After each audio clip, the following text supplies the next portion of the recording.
มันแม่นสงครามที่บ่มีการยิงปืนแต่มนุษย์ทั่วโลกต่างก็หยานกลัวจนตัวสั่นหลังสงครามโลกครั้งที่2สิ้นสุดลงโลกก็บ่ได้สงบดังที่คิดแต่กลับแตกออกเป็น2ฝ่ายหนึ่งแม่นสหรัฐอเมริกาที่เชื่อในเสรีภาพและประชาธิปไตยอีกฝ่ายหนึ่งแม่นสหภาพโซเวียตที่เชื่อในคอมมิวนิสต์และอำนาจร่วมศูนย์ทั้งสองมหาอำนาจนี้บ่ยอมแพ้กัน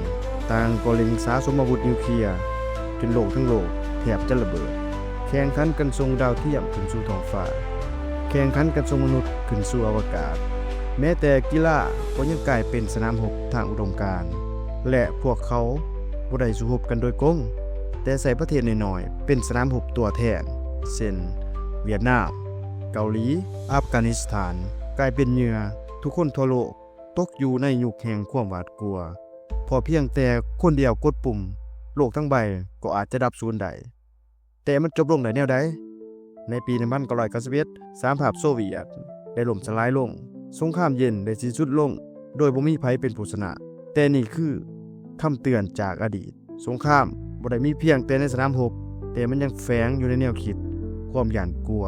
และการแข่งขันที่บ่มีวันสิ้นสุดทางมาคลิปนี้ก็อย่าลืมกดไลค์กดแชร์กดติดตามเพื่อเป็นกำลังใจให้พวกเราเด้อขอบใจ